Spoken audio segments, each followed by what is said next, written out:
toi tu resterais là. Je sais que tu m'aimes. Je sais que tu m'aimes. Si tout s'effondrait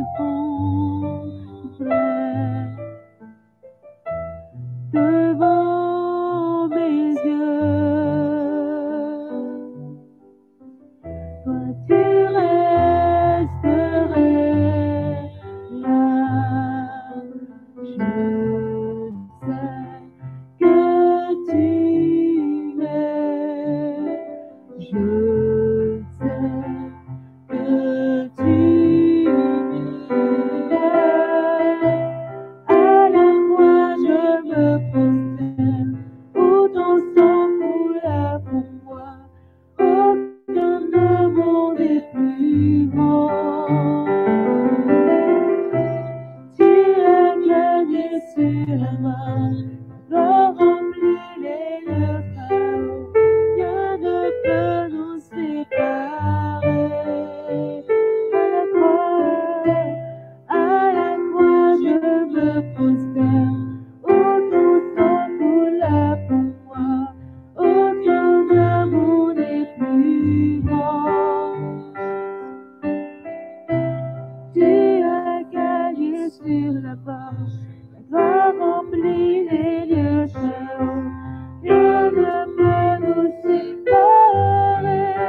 Tu déchires le voile, tu traces le chemin, car tu as tout accompli.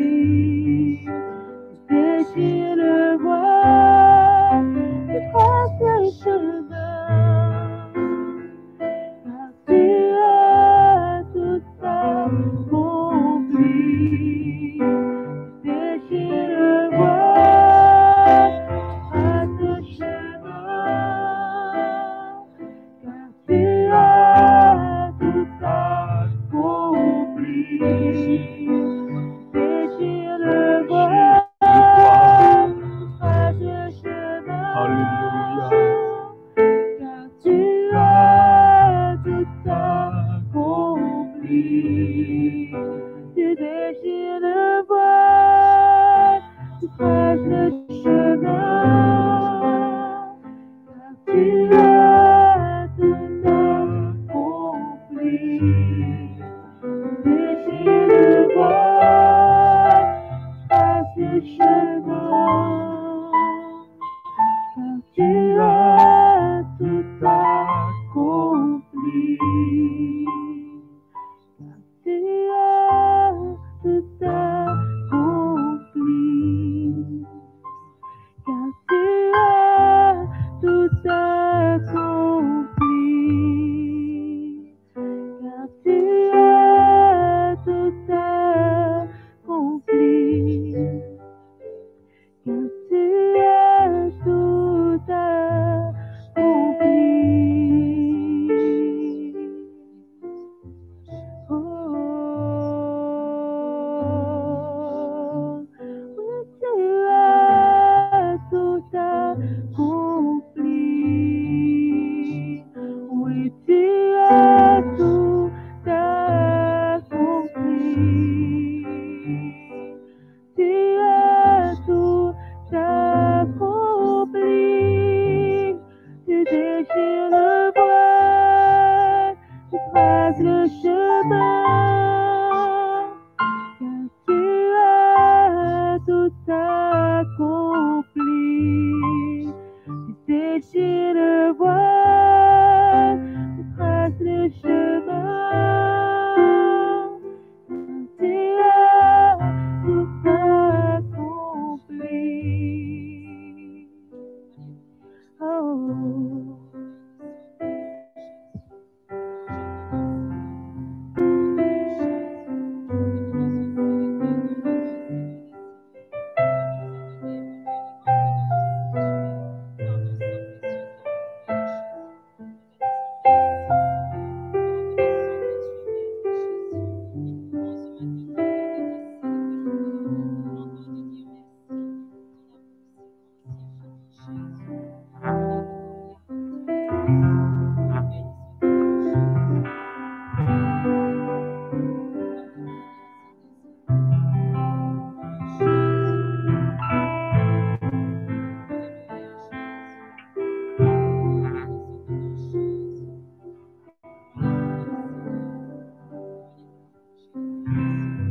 Jéhovah est son nom, alléluia.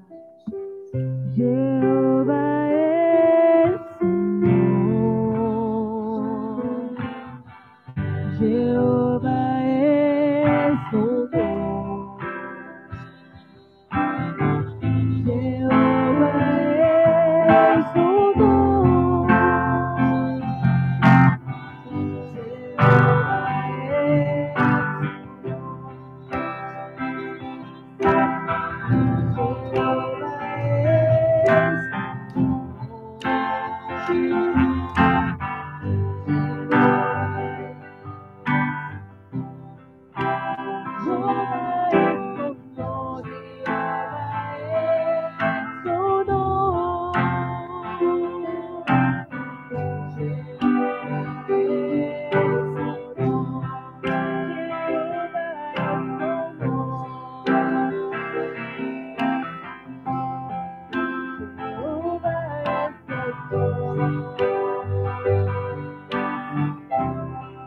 Le nom de mon papa,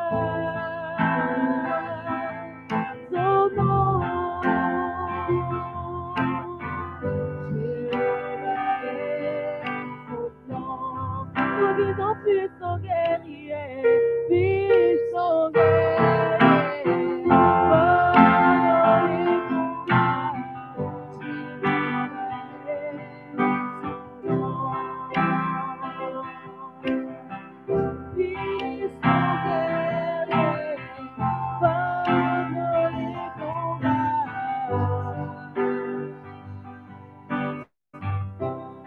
nous disons puissant guerrier,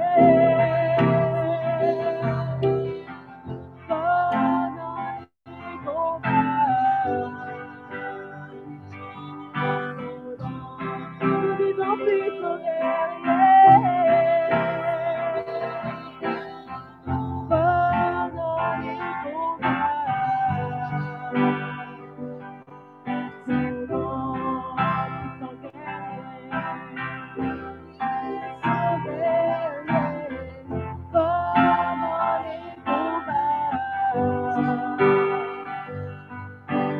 Son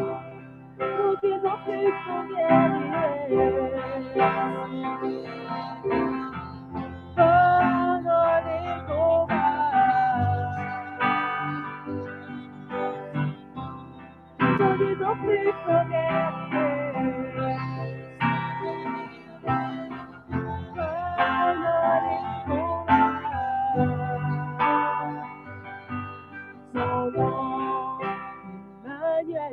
son nom, Emmanuel est Emmanuel est son nom. Emmanuel est son nom. Emmanuel est son nom. Oh, Emmanuel est son nom. Emmanuel est son nom.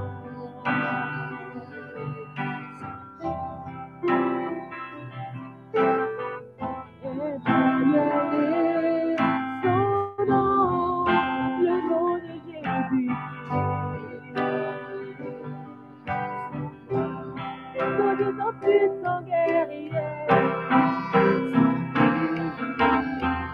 pendant les combats, Emmanuel est son nom. Puissant guerrier, pendant les combats, Emmanuel est son nom. Nous disons puissant guerrier,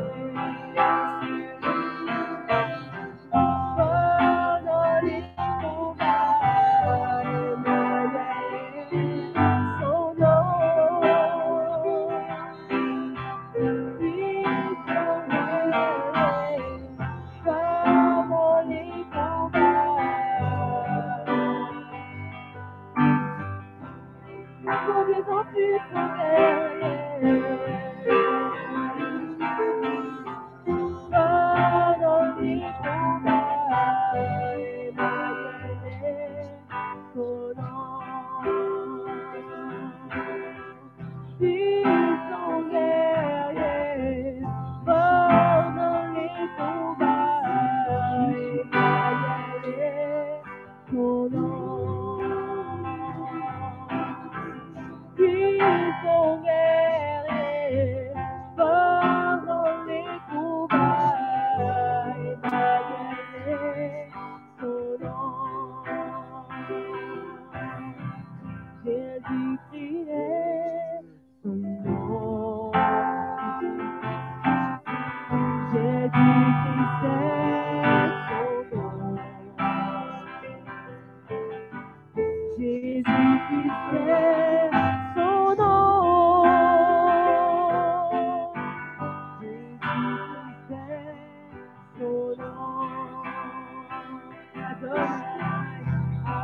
Puissant guerrier dans ta vie.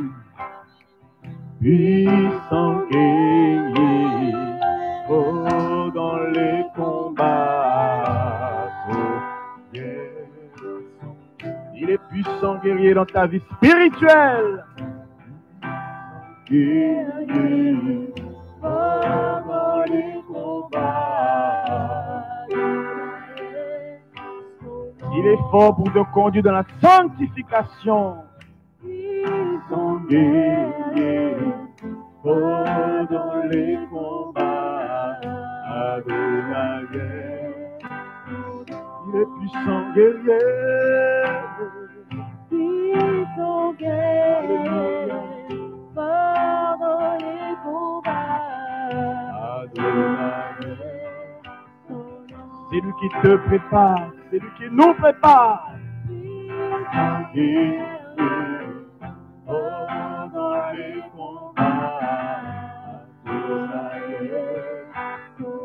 chantons-le, chantons-le. Adonai est son nom. Adonai est son nom. Adonai est son nom. Adonai est son nom.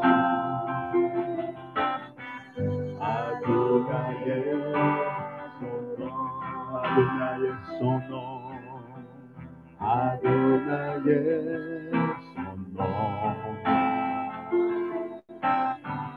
Adonai est son nom.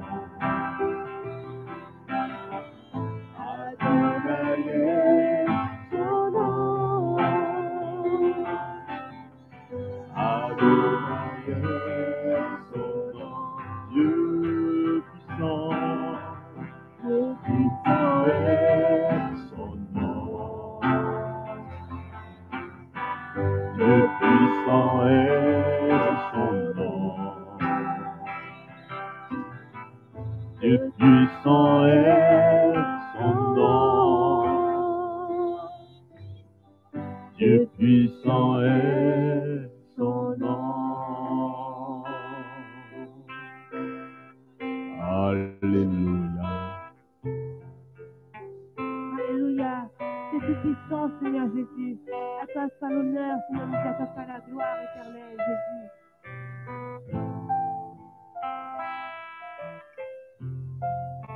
Nous t'invitons, Seigneur, mon Dieu, nous t'honorons, Seigneur éternel.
ne peux imaginer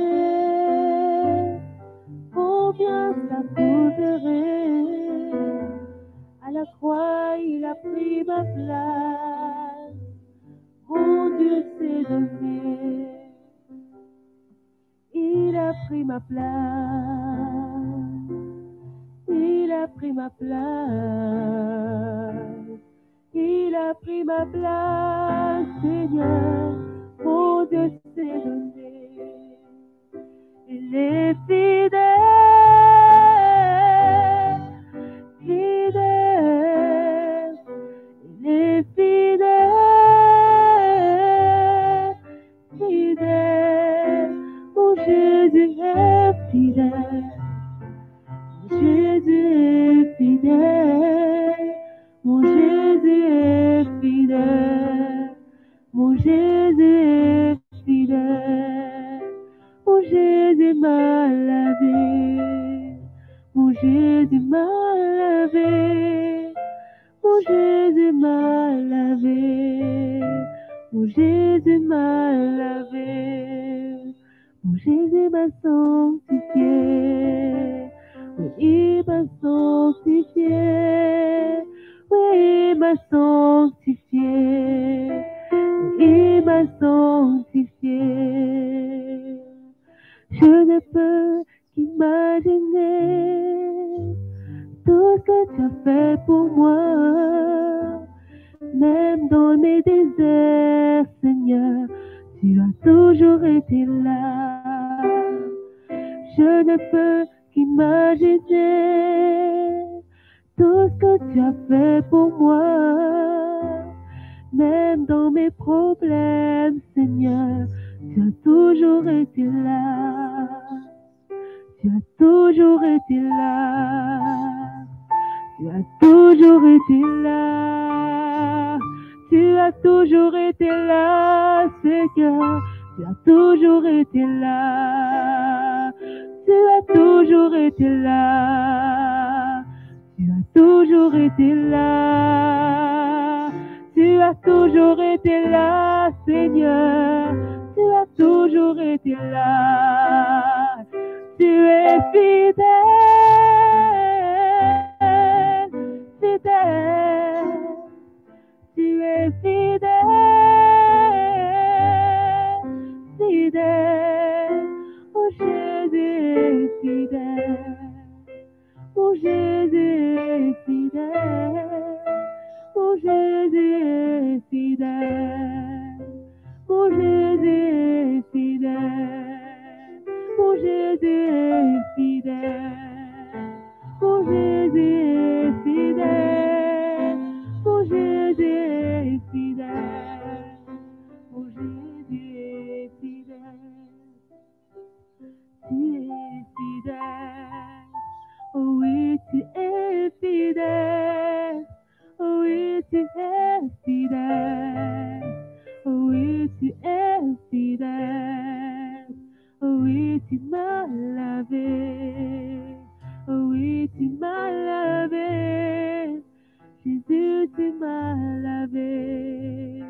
Jésus, tu m'as lavé. Tu es fidèle, fidèle. Tu es fidèle, fidèle. Mon Jésus est fidèle. Mon Jésus est fidèle. Mon Jésus est fidèle. Mon Jésus est fidèle. Mon Jésus est fidèle. Mon Jésus est mon ami fidèle. Oh oui, tu es fidèle. Oui, oui, tu es fidèle. Oh, mon meilleur ami. Mon meilleur ami. Mon ami fidèle. Mon ami fidèle. Mon ami fidèle. Mon ami fidèle. Mon ami fidèle, mon ami fidèle, même quand quand je suis infidèle, toi tu restes fidèle. Même quand je suis infidèle, toi tu restes fidèle. Toi tu restes fidèle. Toi tu restes fidèle. Toi tu restes fidèle. Toi tu restes fidèle. Alléluia, tu es fidèle, Seigneur Jésus. Tu es fidèle à moi, Seigneur éternel.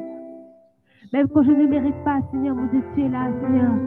Tu restes fidèle à moi, Seigneur. Même quand moi je suis infidèle, Seigneur mon Dieu. Même quand moi, Seigneur mon Dieu, je suis infidèle, tu es là, Seigneur mon Dieu. Tu restes fidèle à moi, Seigneur. Tu ne changes pas ton titre, Seigneur Jésus. Tu restes fidèle, Seigneur mon Dieu, pour l'éternité, Seigneur. Merci, Seigneur mon Dieu, d'être là, Seigneur mon Dieu, à chaque situation, Seigneur.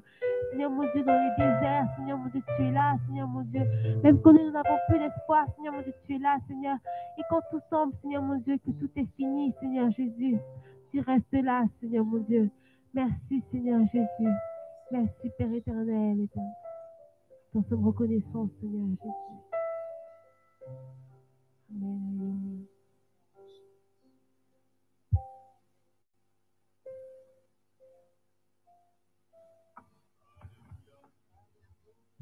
Gloire à Jésus. Il est fidèle. Il est fidèle. Alléluia. Jamais, jamais personne n'a été fidèle comme lui, notre Seigneur. Il est fidèle. Amen. Gloire à Jésus. Alléluia. Béni soit l'Éternel. Alors, je bénis le Seigneur. Merci Seigneur. Coupez les micros, s'il vous plaît. Alléluia. Coupez, coupez, coupez. Alléluia. Béni soit le nom du Seigneur. Alors, je vais prier notre Dieu, notre Roi, le glorieux Maître, celui qui nous aime tant, celui qui est fidèle et qui va encore aujourd'hui conduire toutes choses. Et c'est en lui que nous nous confions. Et vraiment, vraiment, ce matin, nous nous appuyons totalement sur lui afin que sa parole puisse toucher les cœurs, les vies, toucher les cœurs, les vies. Alléluia. Gloire à l'Éternel. Alors, je vais prier le Seigneur. Dieu de gloire, tout-puissant Maître, je loue ton saint et merveilleux nom pour ta grande fidélité dans nos vies, pour ta majesté que nous louons, que nous adorons. Oui, Seigneur, nous saluons ta puissance, ta force, et aujourd'hui encore, nous célébrons ton nom et nous continuerons encore, Seigneur, à te célébrer. Seigneur, tu veux préparer ton Église et, mon Dieu, tu as commencé un puissant travail depuis plusieurs années pour purifier l'Église, pour la sanctifier et pour la mettre sur le droit chemin, car l'Église s'est trompée.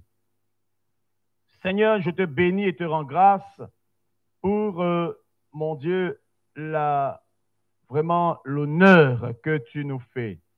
L'honneur non seulement de te connaître, mais de nous faire connaître, ô Éternel, ce programme puissant, ce programme de préparation. Tu as envoyé, Éternel, tes plus puissants prophètes que tu as, mon Dieu, que tu avais prévus dans ta parole. Et aujourd'hui, Seigneur, il continue ce travail, cette œuvre, jour et nuit, chaque jour.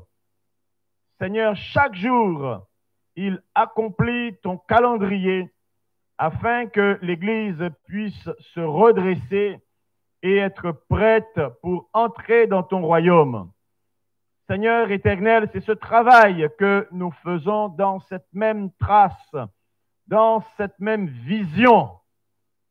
Et je te demande, Papa, de bénir chaque cœur, de bénir encore les âmes, les esprits, Seigneur, qui sont devant leur ordinateur, leur portable, qui regardent ce culte en direct, et te prie, ô Dieu vivant, nous qui sommes là pour la production de ce moment, et ta servante qui va porter ta parole, que tu puisses nous tous nous toucher par la puissance de ton esprit, et que, Père, absolument rien ne soit fait selon notre propre chair.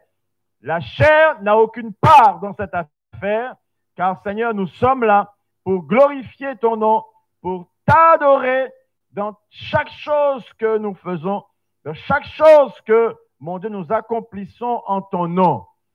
Seigneur, Dieu de gloire, s'il te plaît, œuvre dans les vies, œuvre dans les cœurs. Seigneur, que chaque cœur, chaque vie puisse s'ouvrir pour toi, s'ouvrir pour que tu puisses y entrer et que tu puisses souper avec elle. Que ton nom soit béni, que ton nom soit glorifié. Je te demande, ô Dieu, notre Sauveur et Seigneur, de prendre toute la place dans ce lieu, de prendre toute la place et que, Seigneur, la place la plus importante qui est nos cœurs, alors te soit dédié, te soit totalement donné. Pour cela que nos cœurs soient purifiés, soient sanctifiés au nom puissant de Jésus. Bénis ta servante et que ta grâce soit sur elle. Bénis, Seigneur, tous les internautes au nom puissant de Jésus. Ceux qui regardent maintenant et ceux qui regarderont après. Bénis leur cœur et orchestre toutes choses comme tu sais si bien le faire. Ô Père, au nom de Jésus. Amen. Alléluia. Que le Seigneur bénisse tous les instruments, tous les appareils et aussi tous ceux qui sont en train de travailler à la production de ce moment pour la gloire de notre Sauveur et Seigneur. Amen. La place à la servante du Seigneur, le pasteur Karim.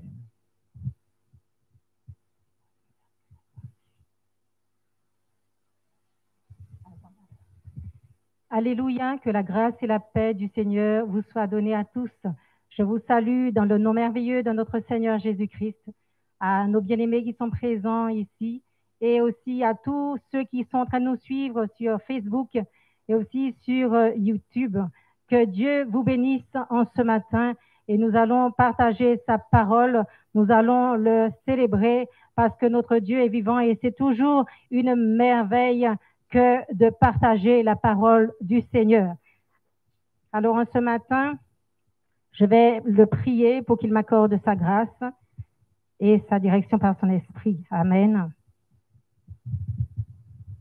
Dieu souverain, Dieu trois fois saint, ton serviteur, mon Dieu Seigneur, a prié. Je viens, Seigneur éternel, me soumettre, mon Dieu, devant toi, devant ton Saint-Esprit. Entièrement, Seigneur éternel, mon Dieu, devant ton Saint-Esprit, parce que c'est lui qui, mon Dieu Seigneur, me conduira. Je me soumets à toi, merveilleux Saint-Esprit. Viens prendre le plein contrôle de tout mon être au nom de Jésus. Amen. Alléluia. Gloire à Jésus. Je bénis Dieu pour cette opportunité qu'il me donne en ce matin de porter sa parole. Et je lui dis merci parce que Dieu a toujours des choses à dire. Et en ce matin, je crois qu'il va utiliser ma bouche afin de parler à tout un chacun en ce matin. Le Seigneur Jésus est merveilleux. C'est notre Sauveur. C'est notre Rédempteur. C'est celui qui a inauguré pour nous le chemin vers le sanctuaire du Dieu très haut. C'est lui qui nous a donné sa vie afin que nous puissions entrer dans le sanctuaire du Dieu très haut. Nous bénissons le nom de Jésus, le lion de la tribu de Juda. Nous bénissons le sceptre d'équité qu'il est. Nous bénissons l'agneau parfait qu'il est. Il est vraiment notre Seigneur. Il a été à la croix. Il a payé le prix pour nous, afin qu'aujourd'hui, que nous soyons appelés enfants de Dieu. Et nous le sommes. Nous bénissons le nom de notre Seigneur Jésus. Le Seigneur a parlé. Il est venu dans ce monde afin de mourir pour l'humanité. Parce que l'homme a péché. Et Dieu le Père, eh bien, il a cherché un homme pour venir sauver l'humanité qu'il avait décidé de détruire depuis la Genèse. Et Jésus a dit, tu m'as formé encore, ô Père, envoie-moi. Et il est venu, il a accompli la mission que son Père lui a donnée. Il a accepté de mourir pour toi, de mourir pour moi à la croix, afin que nous soyons pardonnés de nos péchés, afin que nous soyons réconciliés avec le Père. Parce que depuis le jardin, eh bien, l'homme a connu une chute terrible. Le péché est entré dans l'humanité et le péché a séparé l'homme de Dieu. Mais Jésus est venu. Et avec ce sacrifice immense, ce sacrifice terrible sur la croix, eh bien, il nous a donné la possibilité de rentrer à nouveau dans la divinité de Dieu. C'est merveilleux. Alors, ce matin, nous donnons gloire à notre Seigneur Jésus. Nous le bénissons, ce Jésus triomphant. Nous bénissons ce Jésus glorieux. Nous bénissons ce Jésus majestueux, sans lequel aujourd'hui nous serions des hommes morts. Mais il est venu afin de nous racheter de la mort. Et aujourd'hui, nous sommes passés du royaume de Satan au royaume de Dieu. Alléluia, Jésus, pour ta grâce qui est infinie, pour ta grâce qui est terriblement grande, Jésus. Nous te disons merci en ce matin. Alors, ce matin, je viens vous dire quelque chose. Jésus, lorsqu'il est venu, il a porté des enseignements. Il a donné tellement d'enseignements afin d'interpeller l'homme sur sa situation, afin d'interpeller l'homme sur son état pécheur. Jésus est venu pour racheter l'humanité. Il est venu pour racheter l'homme et le ramener à Dieu. Et il a donné beaucoup de recommandations. Jésus est venu, il est venu dans la chair comme un homme. Il est venu, il a pris la forme d'un homme. Il est venu comme nous-mêmes, nous sommes là en chair. Mais ce Jésus qui est venu dans toute sa compassion, dans toute sa miséricorde et qui est mort justement pour nous, eh bien, il reviendra. Il reviendra non pas avec cette compassion avec laquelle il était venu, mais il reviendra pour pouvoir juger l'humanité. Il reviendra pourquoi? Il viendra pour juger. Il viendra parce qu'il a laissé des recommandations. Il viendra parce qu'il a laissé sa parole à l'humanité. Il est venu, il a dit, je suis le chemin, la vérité et la vie. Il a donné la méthode pour pouvoir aller au Père. Il a laissé toutes les instructions afin que quiconque croit en lui ne périsse point, mais qu'il ait la vie éternelle. Mais l'homme, eh bien, l'homme n'a pas voulu. L'homme a rejeté. Israël, premièrement, son peuple l'a rejeté. Lorsqu'il est entré à Jérusalem, il a pleuré sur Jérusalem parce que Jérusalem n'a pas voulu entendre. Jérusalem n'a pas connu le jour où il a été visité. Il lui dit un jour, un autre te pétera. Tu n'as pas reconnu le jour où tu as été visité par le prophète, le jour où tu as été visité par le berger, le jour où tu as été visité par le pasteur que je suis. Voilà ce que Jésus a dit à Jérusalem. Mais un autre viendra un jour et te pétera.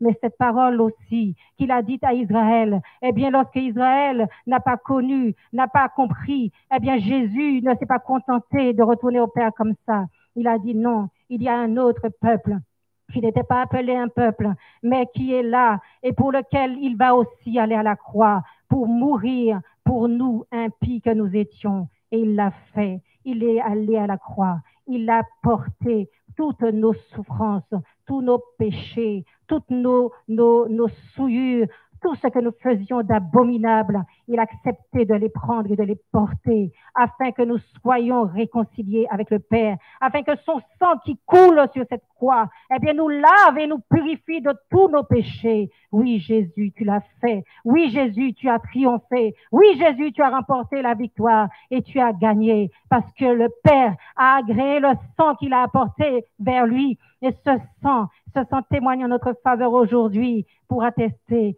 que nous sommes enfants de Dieu. Alléluia. Nous bénissons le nom du Seigneur. Mais Jésus viendra. Il viendra parce qu'il a dit. Il a dit à ses disciples qu'il s'en va au Père, mais qu'il reviendra dans l'évangile de Jean, chapitre 14.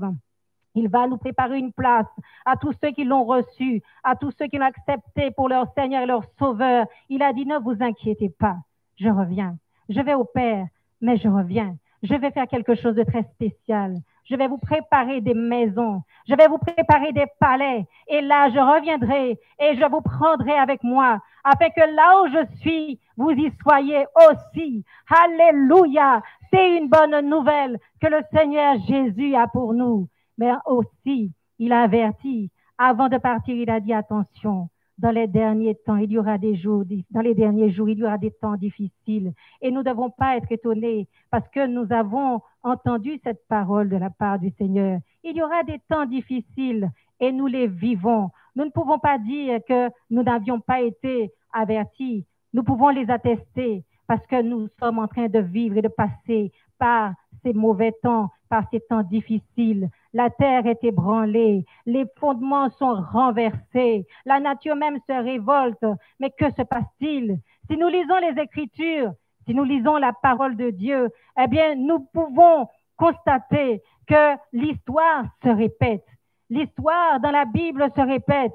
C'est pour cela qu'il faut consulter la parole de Dieu. C'est pour cela qu'il ne faut pas aller dans toutes sortes de lectures d'auteurs, de je ne sais pas quoi, mais plongez vos regards dans les Écritures parfaites, qui est la vérité et qui a franchi tout homme, parce que le Seigneur Jésus a averti. Oui, il y aura des temps difficiles. Il nous l'a dit. Et l'histoire se répète parce que du temps de Noé, c'était la même chose. Ne soyons pas étonnés. Du temps de Noé, c'était les mêmes choses. Les hommes s'amusaient, les hommes allaient et venaient, les hommes construisaient, ils se mettaient en couple, ils se mariaient. Ils ressentaient qu'il y avait quelque chose. Ils voyaient Noé qui était en train de bâtir l'arche, mais ils ne savaient pas vraiment quoi. Et en plus, ils ne voulaient même pas, pour certains, croire qu'il y avait quelque chose qui allait se passer. Pourtant, Noé, voyant leur attitude impie, Noé les avertissait. Noé ne restait pas là comme ça à obéir à Dieu, à bâtir l'arche, sans rien dire. Noé parlait. Noé prêchait la repentance. Noé disait à ses hommes, sortez de votre impiété. Sortez parce qu'il y a quelque chose qui va arriver. Il y a un grand déluge que Dieu va envoyer parce que vous avez trop fait souffrir le Seigneur. Vous avez trop péché contre lui. Il a décidé de vous éradiquer par le déluge. Les hommes entendaient, mais ils continuaient à vivre leur vie. Ils continuaient à être de plus en plus hostiles à l'Évangile, de plus en plus hostiles à la prédication de la parole et leur pas courait de plus en plus vers le mal. Dieu les appelait à se repentir, mais personne, comme aujourd'hui, personne n'entend l'appel divin. Et tous courent le risque d'avoir le cœur endurci. Mais au milieu de la génération de Noé, Noé a été trouvé par Dieu parce qu'il était intègre, parce qu'il était différent, parce qu'il était séparé. Noé ne se mélangeait pas à tout ce que faisait le peuple. Il ne se mélangeait pas dans leurs iniquités. Il ne se mélangeait pas dans leur manière de vivre. Il ne se mélangeait pas dans leur dépravation. Noé était à part. Et c'est pour cela que Dieu l'a choisi. Dieu cherche toujours un homme qui soit à part afin de porter sa vision, afin de faire partager sa vision, afin de proclamer sa vision, afin de garder sa vision. Dieu cherche toujours un homme et il a trouvé Noé. Regardons, prenons le passage de la Genèse au chapitre 6, du verset 5 à 9. Genèse 6, verset 5 à 9.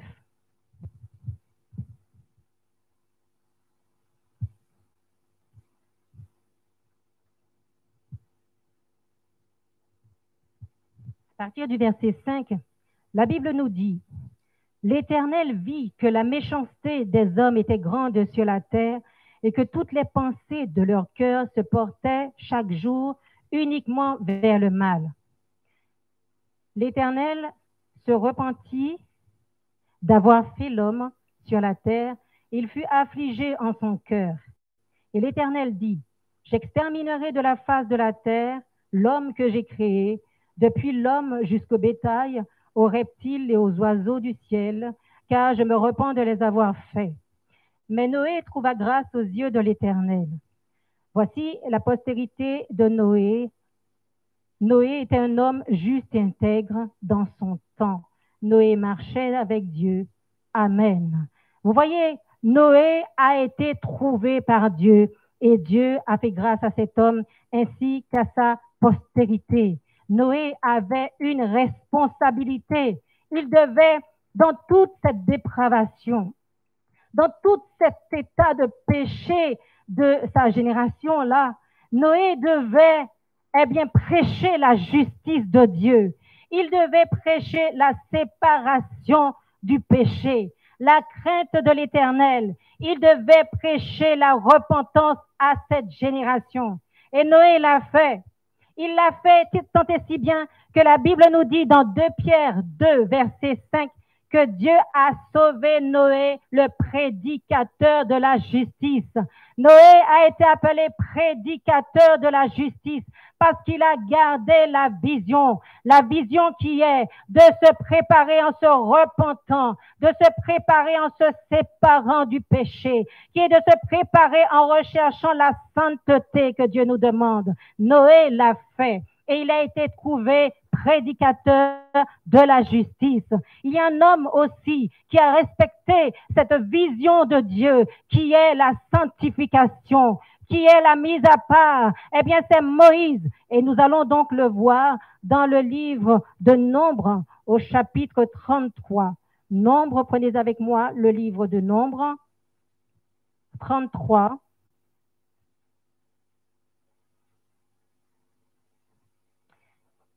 Le verset 50 à 53.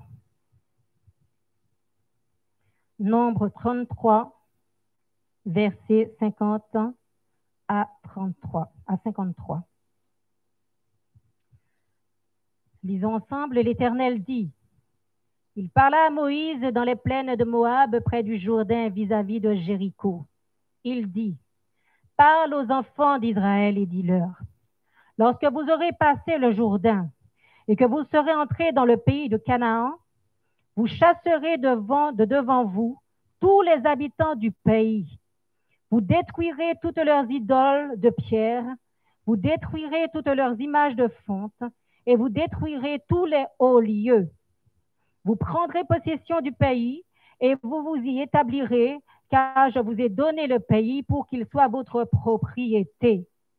Plus loin, au verset 55, la Bible ajoute, mais si vous ne chassez pas devant vous les habitants du pays, ceux d'entre eux que vous laisserez seront comme des épines dans vos yeux et des aiguillons dans vos côtés.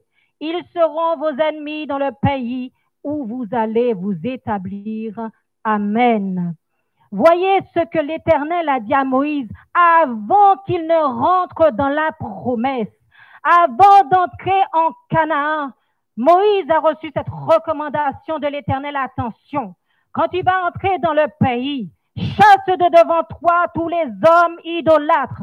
Chasse devant toi tous les hommes qui ne pratiquent pas ma justice et qui sont ennemis de Dieu. Renverse leurs idoles. Dieu a pris soin de dire à Moïse, séparez-vous.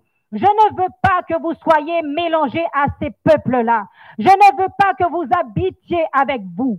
Je vous ai appelé à être un peuple à part. Et avant d'entrer dans ma Canaan, eh bien, je veux que vous soyez mis à part. Je veux qu'il y ait sainteté dans votre vie. Je ne veux point que vous collaboriez avec eux. Je ne veux pas que vous cohabitiez avec eux, de peur que vous n'imitiez leurs idolâtries. Quand on garde la vision de l'Éternel, quand on garde la vision que Jésus nous a laissée, eh bien, cette vision-là exige la séparation. Elle exige la séparation d'avec le péché. Elle exige qu'on abandonne ce qui était du vieil homme. Dans toute la parole de Dieu, chers amis, il est question de séparation du péché. Dans toute la parole de Dieu, de la Genèse jusqu'à l'Apocalypse, il est question de la séparation d'avec le péché, car nous savons que le salaire du péché, c'est la mort. ceux de Noé, de la génération de Noé, qui n'ont pas voulu, eh bien, se laisser avertir, qui n'ont pas voulu craindre le Seigneur, qui n'ont pas voulu craindre les paroles qui sortaient de la bouche de Noé, ils en ont fait les vrais. Ceux de la génération de Sodome et Gomorrhe, qui n'ont pas voulu entendre et comprendre qu'il fallait se repentir de leurs abominations, ils en ont fait les vrais. Même la femme de Lot, qui était attachée aux choses de ce monde, à toute la séduction de ce monde, elle en a fait les vrais. Le Seigneur nous parle de la séparation du péché dans toute sa parole, parce que Jésus est venu afin d'ôter le péché du monde. Voilà pourquoi son Fils est venu. Voilà pourquoi il a payé un tel prix. Voilà pourquoi il a accepté de souffrir à la croix pour nous. C'est afin que nous puissions nous séparer du péché, parce qu'il sait que celui qui demeure dans le péché, eh bien, il a comme salaire la mort. Et c'est pour cela que l'humanité doit revenir à Dieu dans la recherche de la sainteté, dans la repentance constamment, quotidiennement. Il ne s'agit pas de se repentir une fois et dire j'ai déjà confessé mon péché. Il ne s'agit pas de dire oui, j'ai fait ça, mais j'ai déjà confessé. Et le Seigneur dit dans sa parole qu'il n'y a aucune condamnation pour ceux qui sont en Jésus-Christ. Tu dois constamment, quotidiennement te remettre en question, quotidiennement chercher dans ton cœur et dans ta vie, passer au peigne fin ta vie pour savoir où tu as péché contre l'Éternel, afin que tu reviennes, afin que tu te sépares de l'iniquité pour être agréé de Dieu. La Bible nous dit, chers amis, que quiconque est né de Dieu ne pratique pas le péché, parce que la semence de Dieu demeure en lui. 1 Jean, chapitre 3, verset 9. 1 Jean, chapitre 3, verset 9. La Bible te dit, quiconque est né de Dieu ne pratique pas le péché, parce que la semence de Dieu demeure en lui. Tu ne dois pas pratiquer le péché si tu es en Dieu, si tu es né de Dieu, si tu es né de nouveau. Si tu as péché, s'il arrive que tu aies péché, repens-toi. Repens-toi et détourne-toi. C'est là la définition de la repentance. Je reconnais mes fautes, je les confesse et je m'en détourne. Mais si tu t'embarrasses à vivre avec le péché, des années, des mois passent, des années passent, et tu demeures dans cette pratique, eh bien, tu demeures dans la mort. C'est pour cela que nous devons être trouvés comme Noé a été trouvé par Dieu. Nous devons être trouvés comme ces hommes qui ont défendu la justice de Dieu. Ces hommes qui ont accepté de payer le prix et d'apporter la vision de Dieu, qui est de se préparer à la rencontre de notre Seigneur. Mais pour rencontrer ce Seigneur-là, pour rencontrer Jésus, le roi des rois, le Messie, il faut que nous soyons épurés. Personne ne peut voir le Seigneur s'il n'a pas été sanctifié. La Bible nous dit dans Hébreux, chapitre 12, verset 14, recherchez la paix avec tous et la sanctification, sans laquelle nul ne verra le Seigneur. Si tu veux voir le Seigneur, tu dois d'abord faire la paix avec ton frère. Tu dois mettre de l'ordre dans ton cœur. Tu dois mettre de l'ordre dans ta vie. Tu dois chercher à te réconcilier avec tous ceux avec lesquels tu as des problèmes, tous ceux avec lesquels contre lesquels tu as des griefs. Tu dois te réconcilier. Ensuite, tu dois chercher la sainteté, c'est-à-dire te séparer de toutes sortes de mal. Dans ton langage, tu dois être sanctifié. Dans ta tenue vestimentaire, tu dois être sanctifié. Dans tes fréquentations, tu dois rechercher la sanctification. C'est-à-dire que tu dois faire comme Moïse l'a entendu de la part du Père, se séparer de tous ceux qui sont appelés de la part de Dieu des idolâtres. Tu dois te séparer de tous ceux que Dieu appelle des fornicateurs. Tu dois te séparer de tous ceux que Dieu appelle des menteurs, des voleurs, des violeurs. Dès lors qu'ils pratiquent le péché et qu'ils refusent de se repentir, toi, tu dois te séparer. Dieu te dit de ne pas marcher avec eux afin que tu ne puisses pas subir les mêmes châtiments qu'eux. Tu dois te séparer. Et voilà la vision que nous devons porter dans ces derniers temps. Jésus nous l'a dit, dans les derniers jours, il y aura des temps difficiles. Mais il nous a dit ce que nous devons faire dans ces derniers temps. Nous devons porter sa parole. Nous devons aller dire la vérité. Nous devons défendre sa justice, comme Pierre a défendu sa justice. justice. Comme ces apôtres ont défendu sa justice, nous devons être responsables devant la parole de Dieu et porter, le standard de Jésus qui est mort sur la croix, dont le sang a coulé pour nous, dont le sang nous lave. Nous devons défendre sa justice et élever le standard de l'Éternel. Voilà la responsabilité que nous avons et la vision que nous devons défendre aujourd'hui. Les prophètes comme Ézéchiel, ils l'ont fait. Osée l'a fait. Zacharie l'a fait. Jérémie l'a fait. Tous les prophètes, ils n'ont eu de cesse d'interpeller Israël afin que Israël se détourne du péché et de se repentir. Ils n'ont eu de cesse d'appeler à la repentance, à la repentance. Et tout le temps, Israël a fait souffrir son Dieu en retombant dans le péché. Jésus est venu pour te sauver. Jésus est venu pour nous sauver. Jésus est venu pour inaugurer pour nous la voie. Jésus est venu pour déchirer le voile et nous mettre directement en relation avec le Dieu saint, saint, saint. Et c'est pour cela qu'il a dit que nous serons saints parce qu'il est saint. Alléluia. Jean-Baptiste, précurseur de Jésus-Christ, est venu avec la même vision. Il est venu, il a dit, repentez-vous. Il est venu et il a demandé aux hommes de se repentir. Et ils sont passés par le baptême de repentance. Ensuite, Jésus, après avoir été éprouvé et en entrant dans son ministère, son message, le premier message de Jésus, eh bien, c'était ça. Repentez-vous et que chacun de vous soit baptisé. Repentez-vous, car le royaume des cieux est proche. Jésus, voilà son premier message. Alors, quel autre message, quelle autre vision pouvons-nous porter si le Maître lui-même a porté cette vision? Quelle autre vision pouvons-nous, aller chercher ou encore que nous pouvons aller inventer si Jésus le Maître, si Jésus le roi des rois a dit, repentez-vous car le royaume des cieux est proche. Quelle autre vision avons-nous aujourd'hui? Sachant qu'il revient bientôt. Il revient chercher qui? Il revient chercher des sanctifiés. Il revient chercher des personnes qui auront obéi à sa parole. Il revient chercher des personnes qui l'auront craint. Il revient chercher des personnes qui auront accepté de se séparer. Voilà la vision que nous devons défendre. Et toi, Église de Dieu, quelle vision défends-tu? Quelle vision défends-tu, Église de Christ? Est-ce que c'est cette vision-là? Est-ce que c'est la préparation de l'épouse que Jésus vient chercher? Parce que vous dites, tout le monde le dit, chrétien comme non chrétien, oh, quelque chose va se passer. C'est pas possible que le temps soit comme cela. C'est pas possible que les choses, qu'il y ait un tel bouleversement, un tel renversement. Il y a quelque chose qui va se passer. Tout le monde le dit. Mais il y a beaucoup qui ne savent pas que effectivement quelque chose va se passer. Et cet événement qui va se passer, qui va choquer le monde et le mettre sans dessus dessous, s'appelle l'enlèvement de l'Église. Tout le monde ne le sait pas. Et pourtant, tout le monde devrait le savoir parce que ce n'est pas caché dans la Bible. C'est écrit dans la première épître de Paul aux Thessaloniciens au chapitre 4, verset 16. Le Seigneur lui-même, au son de la trompette, a un signal donné.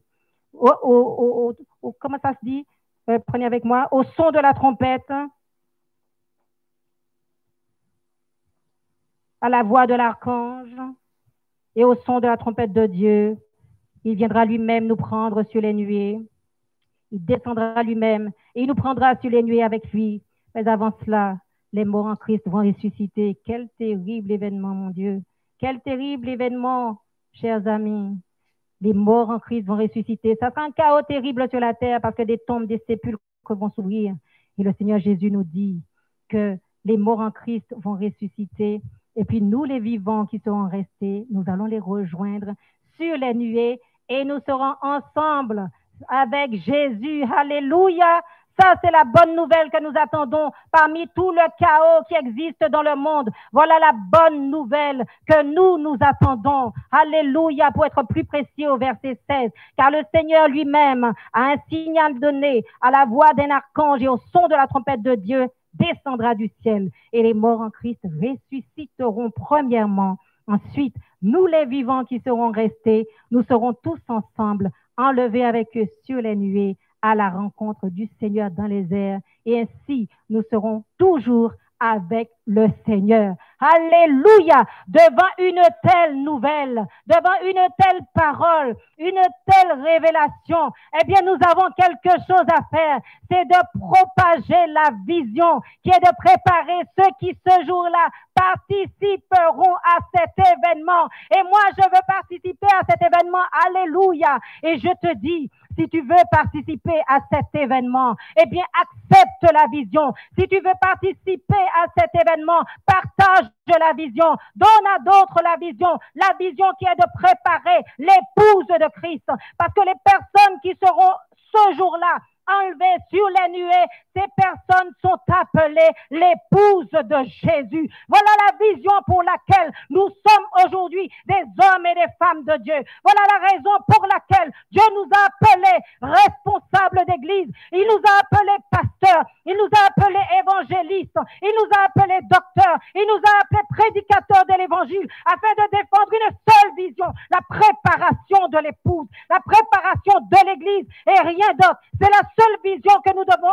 aujourd'hui défendre sur cette terre, parce que ce jour viendra, et il viendra certainement. Il viendra parce que toute la parole de Dieu est la vérité. Tout ce qui a été dit dans la parole de Dieu a été accompli, et cette parole trouvera également son accomplissement. Dieu est fidèle dans tout ce qu'il dit. Chaque chrétien, nous avons une responsabilité devant Dieu. Nous avons une responsabilité parce qu'il nous a appelés disciples. Il nous a appelés des suiveurs afin que nous fassions sa volonté, afin que nous puissions porter sa parole. Et il nous dit dans Jean 14, verset 23, si quelqu'un m'aime, il gardera mes paroles.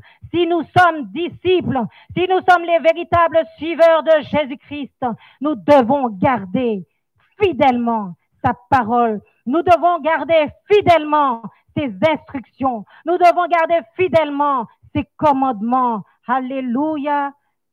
Nous allons voir ce qu'il nous dit dans les Actes des Apôtres. Prenez avec moi les Actes des Apôtres au chapitre 17 et au verset 30 et 31.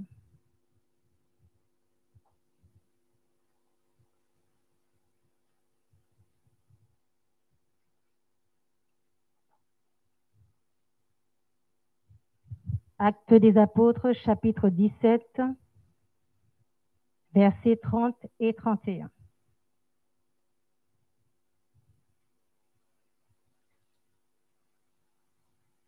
Lisons ensemble. Ainsi donc, étant la race de Dieu, nous ne devons pas croire que la divinité soit semblable à de l'or et à de l'argent ou à de la pierre sculptée par l'art et l'industrie des hommes. Dieu, sans tenir compte des temps d'ignorance, annonce maintenant à tous les hommes en tout lieu qu'ils aient à se repentir, parce qu'il y a un jour où il jugera le monde selon la justice, par l'homme qu'il a désigné, ce dont il a donné à tous une preuve certaine en le ressuscitant des morts. Est-ce que vous avez compris cette parole? Le Seigneur annonce de façon claire ce qui vient dans ces temps difficiles. Il dit à tous ceux qui ont des oreilles, entendez. À tous ceux qui ont un cœur, comprenez. Parce qu'il a prononcé cette parole sans tenir compte des temps d'ignorance. Il annonce maintenant à tous les hommes. Aucune exception n'est faite. À tous les hommes, que tu sois juif, grec, chinois, arabe, quelle que soit ta nationalité, Dieu te dit en ce jour qu'il t'annonce que tu dois, en tout lieu que tu sois, où que tu sois, que tu dois te repentir parce que tu es un pécheur. Comment peux-tu dire que tu ne dois pas, que tu n'as pas à te repentir comme si tu n'étais pas pécheur? Personne n'est parfait sur cette terre. Il te dit que tu dois te repentir.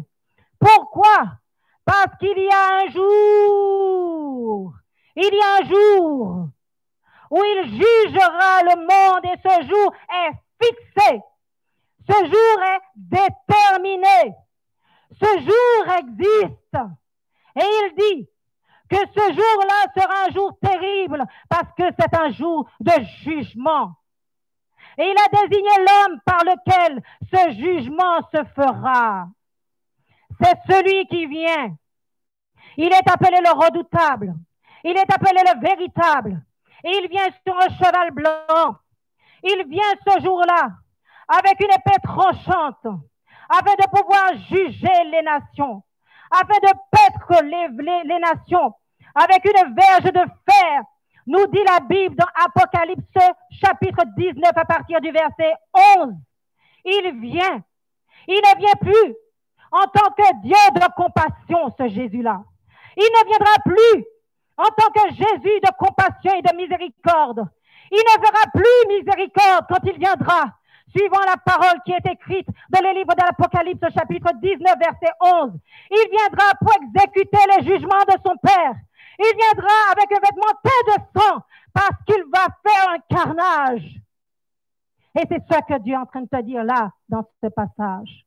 Il te dit aussi longtemps que je parle et que tu entends ces paroles. Tu as à te repentir afin que tu ne puisses pas vivre ce jour terrible qui est écrit dans le livre de l'Apocalypse. Il te prévient parce qu'il t'aime. Il te prévient parce qu'il aime l'humanité. Il te prévient parce qu'il a envoyé Jésus pour mourir à la croix pour toi, pour que tu puisses l'accepter dans ta vie et pour que tu puisses éviter ce carnage. C'est parce qu'il t'aime. C'est par amour pour nous que Dieu le fait. C'est pour cela que je dis à tous ceux qui entendent en ce jour, lisez les Écritures, lisez la parole, ne laissez pas la Bible là sur votre table de chevet. Vous avez divers moyens de pouvoir la lire, vous avez Internet, vous avez des téléphones, vous avez toutes sortes de moyens pour pouvoir accéder à la parole de Dieu. Il se laisse trouver par celui qui le cherche. Alors je te dis, il est grand temps pour toi de chercher le Seigneur. Il est grand temps pour toi de te détourner du péché. Il te dit, repens-toi. Renonce à toi-même. C'est cela qu'il nous dit dans Luc 19. Renonce à toi-même. Luc 9, renonce à toi-même. Suis-moi, porte ta croix. Suis-moi. Renonce à ton caractère. Renonce à tes activités qui te prennent tellement de temps. Renonce à tout ce que tu fais, que tu ne veux pas délaisser pour moi. Renonce. Renonce à tes péchés. Tu dis que tu ne peux pas lâcher cet homme. Tu ne peux pas. Mais moi, j'ai la puissance de te délivrer. Crie à moi. Paye le prix. Accepte de souffrir. Accepte le sacrifice. Parce que moi, j'ai payé pour toi. Moi, je t'ai donné l'exemple. Ça n'a pas été facile à Gethsémani pour moi. J'ai payé le prix. J'ai accepté d'aller jusqu'au bout. Paye le prix. Accepte de payer le prix. Suis-moi, te dit le Seigneur. Renonce à tes péchés, je viens bientôt. Et le Seigneur Jésus vient.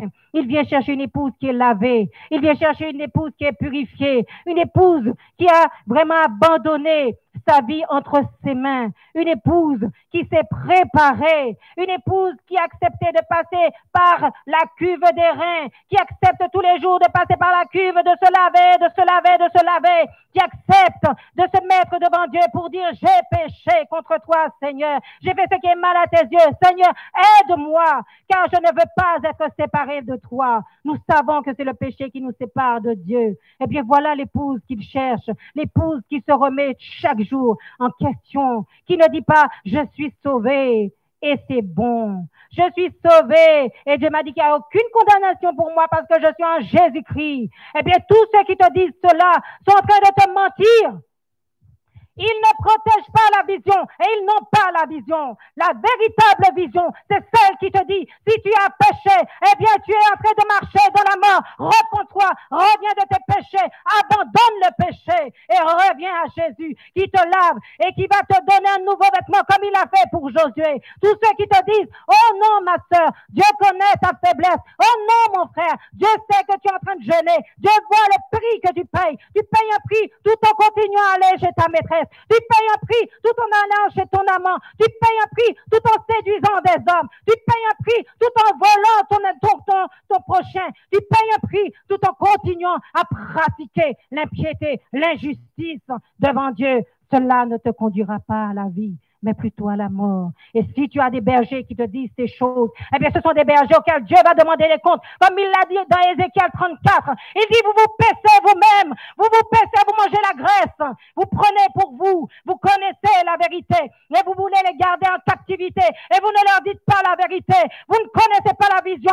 Aujourd'hui, la vision est celle-là, la repentance et la sanctification sans laquelle nul ne verra le Seigneur. Voilà la véritable vision. Et si, brebis de l'Éternel, ton berger ne te donne pas cette nourriture, sors de son pâturage. Sors parce qu'il est en train de t'empoisonner. Sors parce qu'il est en train de te donner des aliments indigestes qui vont te mener à la mort. Sors de sous sa main, te dit le Seigneur en ce matin.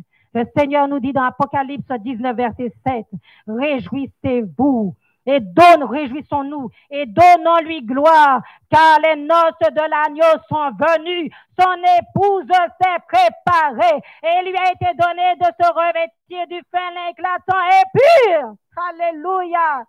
Il te dit que l'épouse s'est préparée. Comment penses-tu que tu vas hériter du royaume? Comment penses-tu que Dieu va te donner en mariage à son fils qui est 3 fois saint? Eh bien, une personne qui s'évoquerait dans le péché, qui n'a jamais voulu se séparer, qui n'a jamais voulu payer le prix. Et tu penses que le Père, qui est 3 fois saint, qui vit dans le palais de sa sainteté, tu penses qu'il va te donner comme épouse à son fils bien-aimé?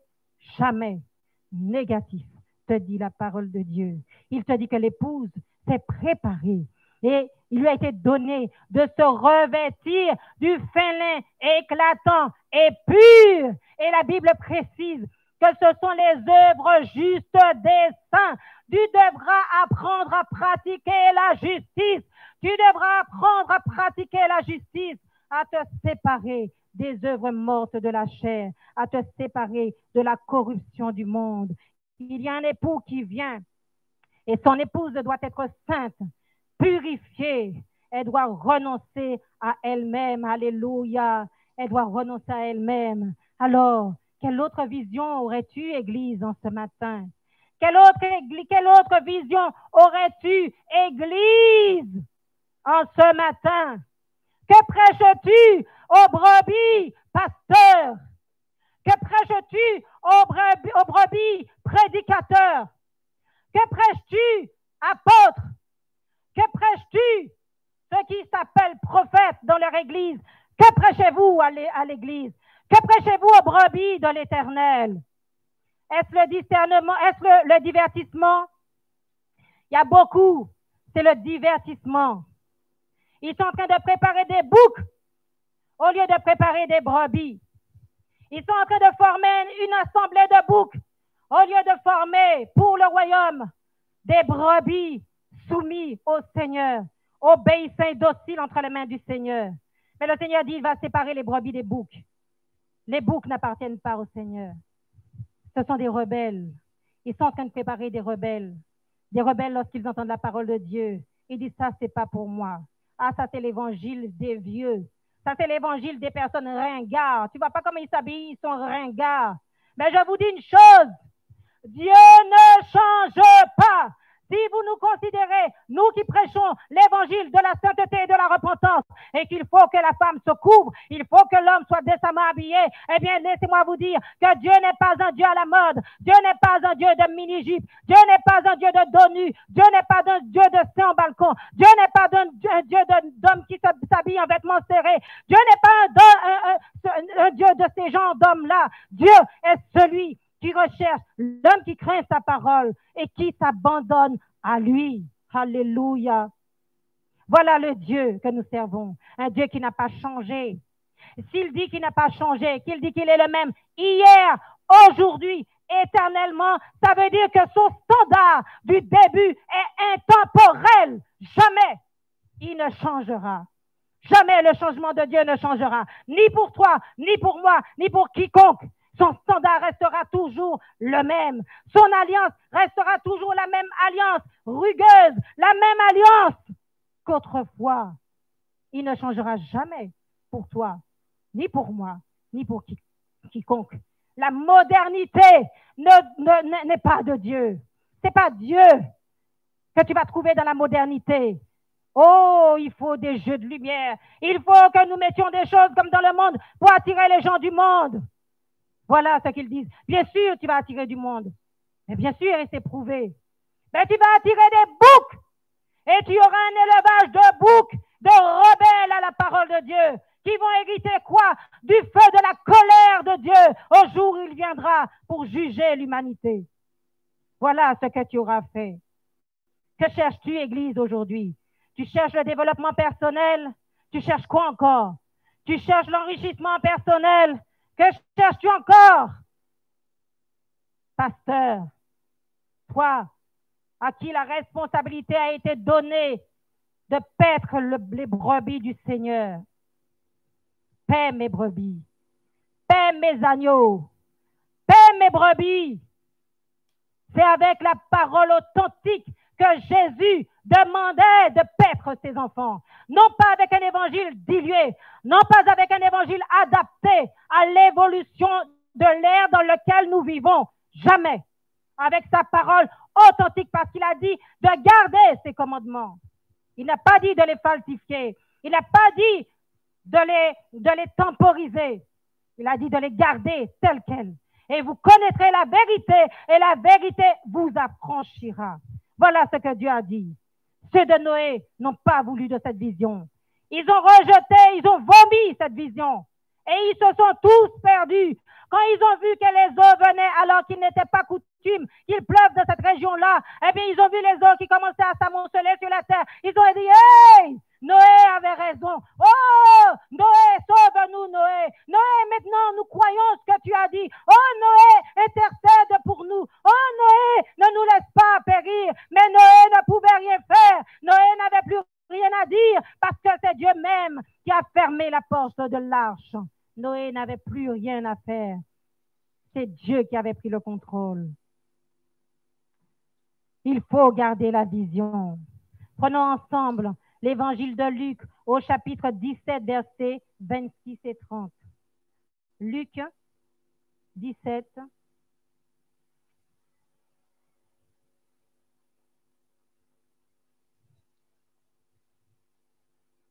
Versets 26 à 30. La Bible nous enseigne, elle nous dit, « Ce qui arriva du temps de Noé arrivera de même au jour du Fils de l'homme. Les hommes mangeaient, buvaient, se mariaient et mariaient leurs enfants, jusqu'au jour où Noé entra dans l'arche. Le déluge vint et les fit tous périr. Ce qui arriva du temps de Lot arrivera pareillement. Les hommes mangeaient, buvaient, achetaient, vendaient, plantaient, bâtissaient. Mais le jour où Lot sortit de Sodome, une pluie de feu et de soufre tomba du ciel et les fit tous périr. Il en sera de même le jour où le Fils de l'homme paraîtra. Amen. Il en sera de même. Et c'est pour cela que plus haut dans Acte 17, il t'a averti. Il en sera de même parce qu'il a déjà fixé le jour. Il a déjà fixé le jour. Il y a déjà, premièrement, ce terrible jour de l'enlèvement où les rachetés de l'Éternel partiront. Et donc, il y a une partie qui va rester et qui vont subir la tribulation, la grande tribulation, les terribles fléaux qui se trouvent dans le livre de l'Apocalypse. Et puis ensuite, quand viendra la deuxième résurrection, ils vont se trouver devant le grand trône blanc du jugement de Dieu, où Christ, il va juger. Pourquoi ne veux-tu pas entendre cette vision? Pourquoi cette vision te dérange-t-elle? Pourquoi, pasteur, cette vision vous dérange-t-elle? Pourquoi cette vision vous met dans tout votre sens? Pourquoi cette vision vous bouleverse, mais pas dans le bon sens? Elle devrait vous bouleverser, oui, parce qu'elle m'a bouleversé. Lorsqu'elle est venue à moi, elle m'a bouleversé. Elle a enlevé de mes yeux la poutre. Elle a enlevé de mes yeux tout ce qui m'empêchait de voir. Et elle m'a donné de prendre conscience que j'étais mort, quoi qu'étant à l'évangile. Il m'a donné d'abandonner les choses que je faisais. Cet évangile, cette vision de la préparation de l'épouse m'a donné de changer de cap et de revenir à Dieu. et de changer de langage et de changer de message pour qu'aujourd'hui, Dieu se serve de moi, que Dieu se serve d'autres hommes qui partagent cette vision et qui la portent au monde entier pour dire, repentez-vous, le royaume de Dieu est proche. Délaissez le péché, abandonnez vos mauvaises voies, sortez de vos idolâtries, abandonnez l'idolâtrie, lisez la parole afin que le Saint-Esprit vous éclaire. Il est temps pour vous d'acheter le collier qui donne de voix claire. Il nous le dit dans les livres de l'Apocalypse, au chapitre 3, à partir du verset 11. Il vous dit d'acheter le collier qui lave vos yeux pour vous faire connaître la vérité. Parce que si tu n'as pas le collier que donne le Saint-Esprit, tu ne verras rien. Tu seras frappé d'une nécessité spirituelle et qui peut être irrémédiable. Alors tu dois entendre en ce matin. Alors tu dois écouter ce que je te dis en ce matin. Reviens à l'Éternel. Noé a prêché ce message de mise en garde contre le péché. Et il a attendu patiemment. 120 années se sont écoulées. Tu n'as pas 120 ans devant toi aujourd'hui. Dieu te dit, aujourd'hui, si tu entends ma voix, n'endurcis pas ton cœur, il te dit. Tu n'as pas 120 ans devant toi pour entendre le message de la repentance pour venir. Ne dis pas, je vais faire ça et puis après je verrai. Tu ne sais pas, homme, combien de jours sont comptés pour ta vie. Seulement Dieu le sait. Aujourd'hui, maintenant, en ce moment, si tu entends sa voix, te dit l'Éternel, n'endurcis pas ton cœur. Dis-lui, Seigneur, ce message me bouleverse. Ce message m'intrigue. Ce message me met mal à l'aise, Seigneur. Mais si tu as quelque chose à me dire, et si c'est vraiment toi qui es en train de parler, Seigneur, viens, Seigneur mon Dieu, parle-moi directement, parce que je veux être sauvé, parce que je veux être de ceux que tu as appelés dans 1 Thessaloniciens chapitre 4, verset 16. Prends-moi avec toi, Seigneur. Montre-moi, éclaire-moi. Mais ils n'ont pas voulu revenir à Dieu. Ils ont avancé de plus en plus dans l'impiété, de plus en plus dans la séduction du péché, de l'iniquité, au point de ne pas aimer l'amour de la vérité pour être sauvés. 2 Thessaloniciens chapitre 2, verset 10. Ils s'enfoncent dans la séduction de l'iniquité et ils n'ont pas aimé l'amour de la vérité pour être sauvés. La vérité, elle a été tout le temps à ta portée. La parole est près de toi, te dit l'Éternel, dans ton cœur, dans ta bouche. Toi qui es à l'Évangile et qui continues à vivre comme si tu étais du monde, qui refuse de te laisser exhorter, qui refuse de te laisser ramener, qui refuse de te laisser émonder. Et tu écoutes les évangiles qui sont dilués, les évangiles qui vont dans ton sens, les évangiles qui vont dans le sens de ton péché, la tolérance au péché. Et tu dis non, Jésus pardonne toujours. Il pardonne. Mais viendra un jour, il va te dire stop. Il va te dire stop, c'en est assez. Dis-leur de revenir, nous dit l'Éternel. Nous responsables, nous disciples, nous enfants qui avons compris cette vision. Le Seigneur nous dit ce matin, dis-leur de revenir, dis-leur d'abandonner le péché. Dis-leur qu'il est temps de revenir à la maison parce qu'il y a un temps pour revenir. Il y a un temps. Il y a de ceux qui ont voulu revenir et qui n'ont pas pu et qui sont morts dans leur péché et qui sont en train d'attendre le jugement. C'est terrible. Hein? C'est terrible. Vous connaissez l'histoire du pauvre Lazare et du riche. C'est terrible. Quand vous avez entendu, et puis vous voyez que, oh, la mort est venue, vous vous y attendiez pas. Vous disiez, oh, mon Dieu, il est jeune. Arrête de lui parler de choses comme ça dans sa tête. Oh, tout le temps, après les gens, après les jeunes. Vous savez que la jeunesse, eh bien, c'est la jeunesse. Laissez-les vivre. Laissez-les se former. Laissez-les expérimenter. Mais le Seigneur, c'est lui qui connaît ta longévité. Tu ne connais pas le nombre de jours qui te sont destinés. C'est Jésus, c'est Dieu qui le sait. Alors, il y a un temps pour revenir. Aujourd'hui, si tu entends ces paroles, c'est aujourd'hui.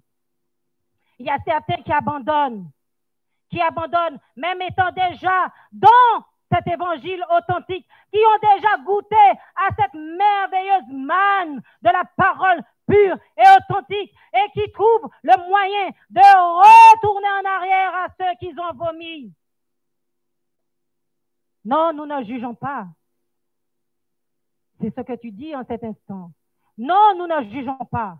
C'est la parole de Dieu qui nous met des avertissements et qui nous enjoint de faire attention à ne pas retourner à ce que nous avons vomi, à ne pas mettre la main à la charrue et de regarder encore en arrière. C'est la parole de Dieu qui nous exhorte par ses paroles. Oui, il y a de ceux qui abandonnent.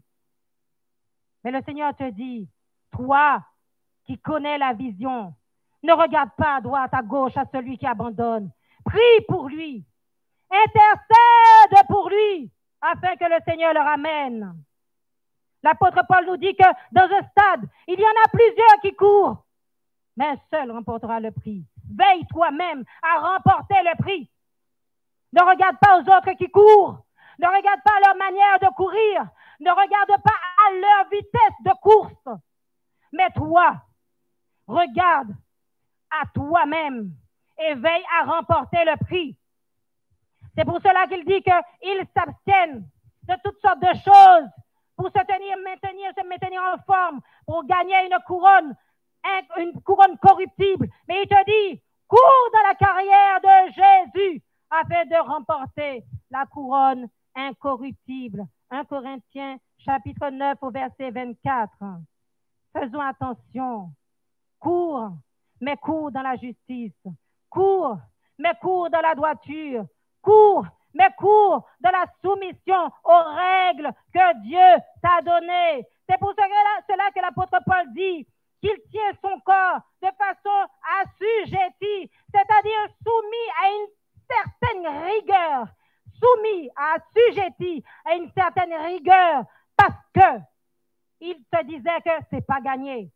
Si l'apôtre Paul dit qu'il tient son corps assujetti, c'est-à-dire soumis à des règles qu'il s'imposait, c'est parce que l'apôtre Paul ne se disait pas, oh, pour moi, apôtre Paul, il n'y a aucune condamnation en Jésus-Christ. Ah non.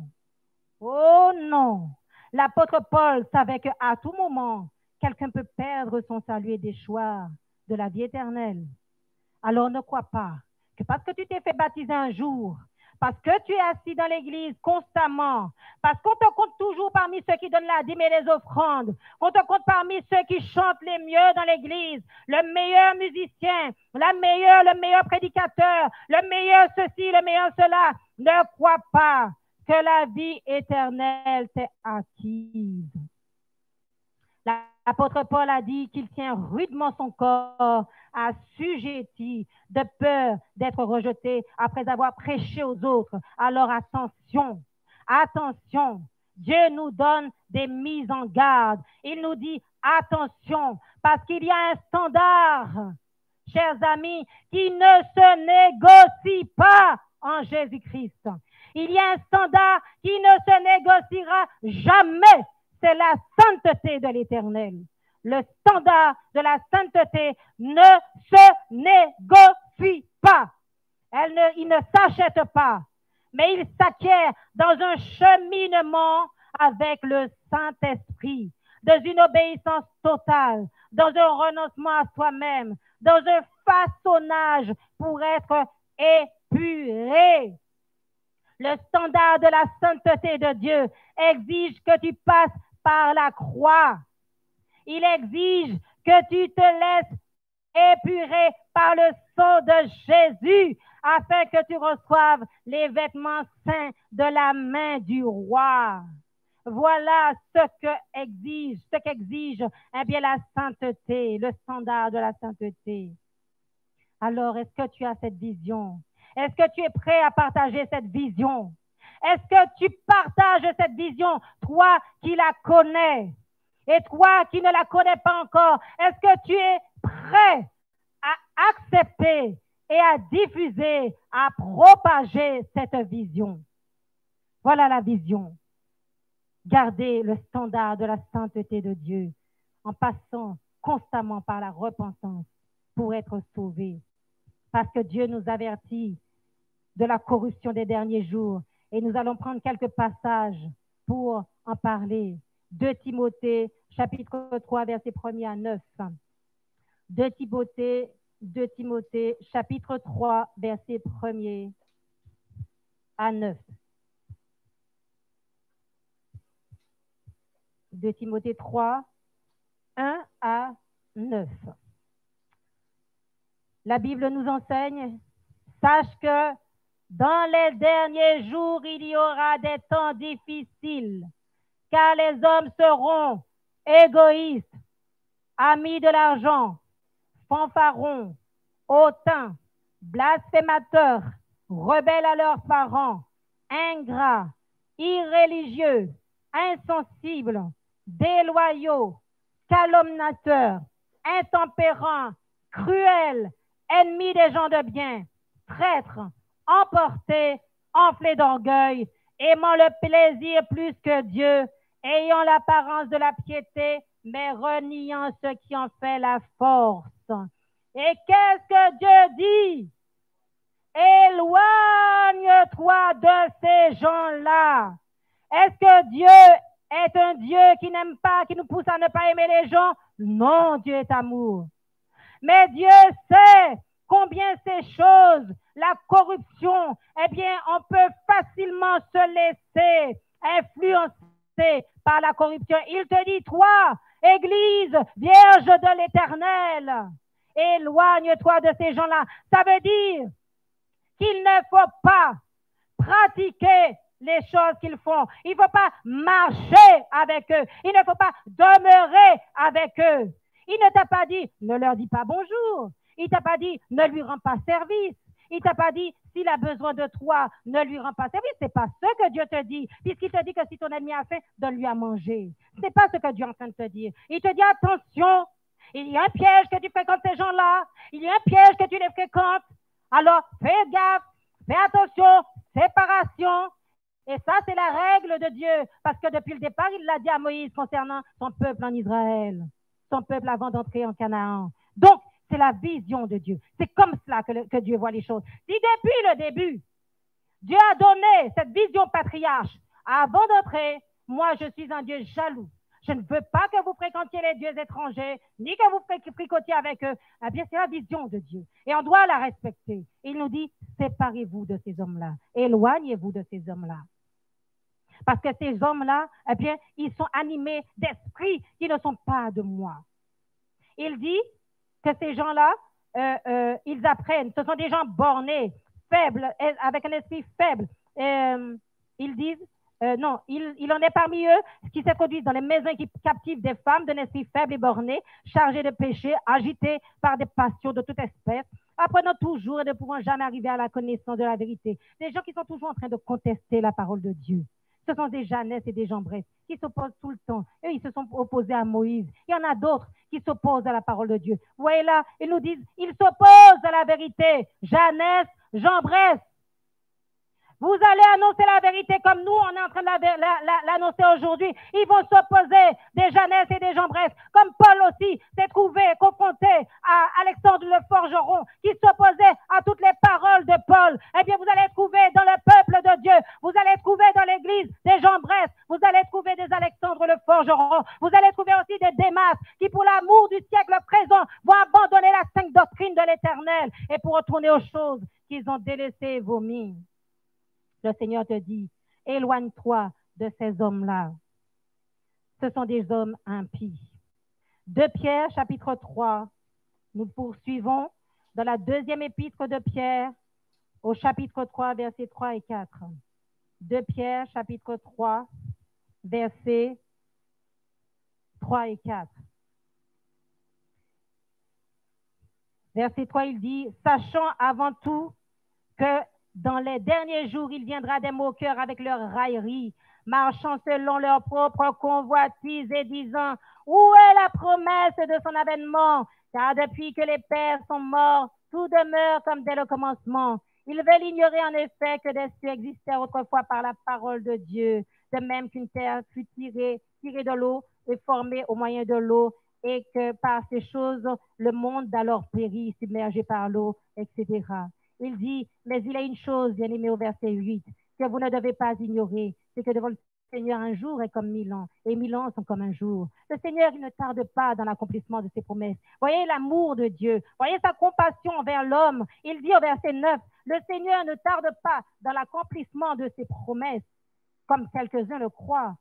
Si tu crois cela, il te dit là, il te dit non, je ne me trompe pas, je ne tarde pas, je sais ce que je fais, je suis Dieu.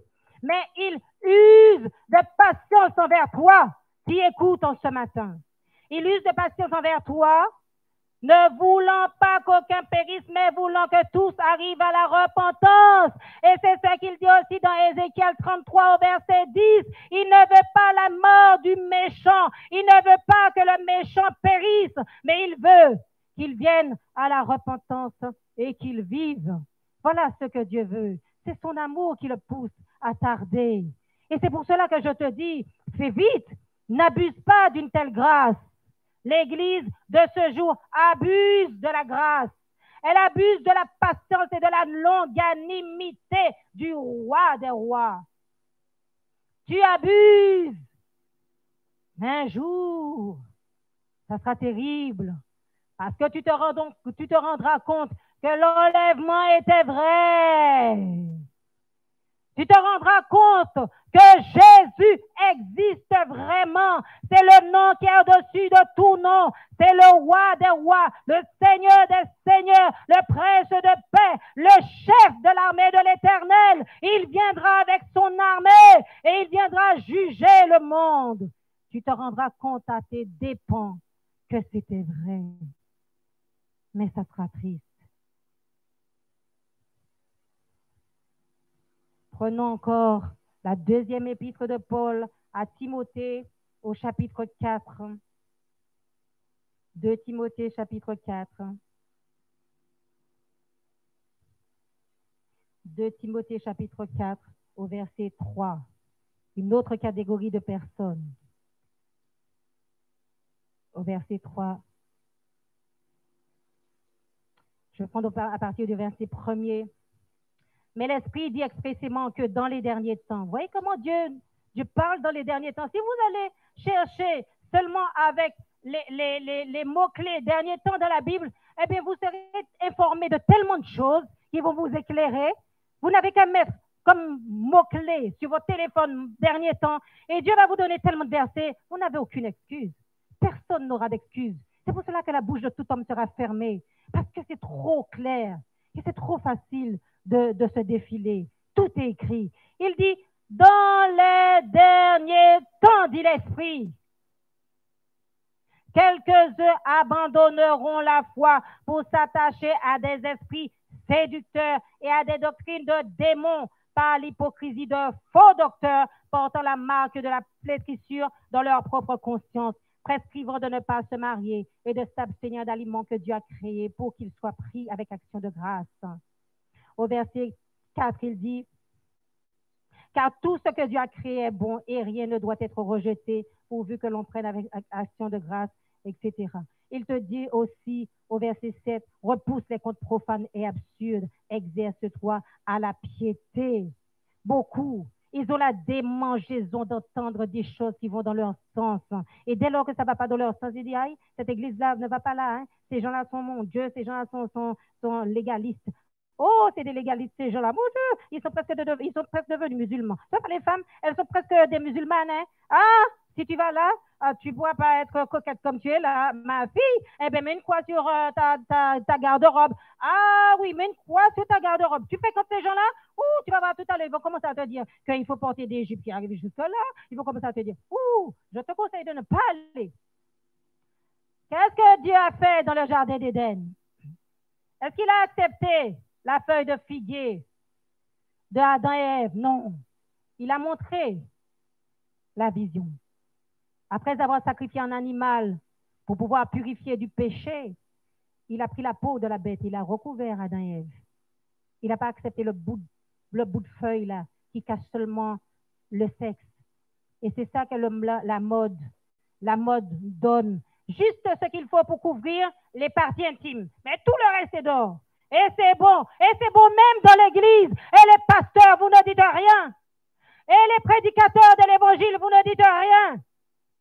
Eh bien, c'est pour cela que cette vision ne peut pas vous scier. Elle ne peut pas vous aller. Elle ne peut pas aller dans votre sens. Elle ne peut pas être acceptée par vous parce que vous ne voulez pas déranger le public que vous avez. Vous ne voulez pas. Vous voulez leur donner, eh bien, répondre à leur démangeaison, d'avoir ce qui leur fait du bien. Et ils viennent comme ça sur la chair et tout le monde applaudit. Mais le cœur du Seigneur, eh bien, il pleure parce qu'il se rappelle pourquoi il est mort sur la croix. Il se rappelle pourquoi il s'est sacrifié et il pleure. Il se moque. Ah, les moqueurs. Oh, mon Dieu, regarde-les. Ils disent. Et ils vont même jusqu'à juger encore en disant, oui, regarde-les, soi-disant qu'ils prêchent. Regardez leur frère là qui fait n'importe quoi. Que t'importe? Toi, qu'en est-il de toi, de ta vie? Qu'en est-il de toi, de ta vie? Oh, regarde comment le pasteur, il est toujours en train de pointer du doigt les personnes qui prêchent l'évangile de la sainteté. Ah ouais, rien que ça. Dès qu'ils ouvrent leur Bible, c'est pour aller dans sainteté, repentance. Eh bien, jusqu'au bout, tu entendras cette parole. Parce que la Bible te dit que si tu n'es pas sanctifié, tu ne peux pas le voir. Et la sanctification sans la repentance n'existe pas. Elle est caduque. Sainteté sans repentance, ça ne peut pas marcher. Tu dois te repentir constamment. Et en te repentant, eh bien, Dieu te mène de plus en plus par son Saint-Esprit. La vision, le Saint-Esprit de Dieu t'emmène dans la vision qui est que tu dois, eh bien, te séparer. Regarder qu'est-ce qui a amélioré. Qu'est-ce que je dois améliorer dans ma maison? Que dois-je améliorer avec mes enfants? Que dois-je améliorer avec mon mari, avec ma femme? Que dois-je améliorer dans le cadre de mon travail que je faisais, que je ne dois plus faire? Seigneur, regarde, je vais travailler.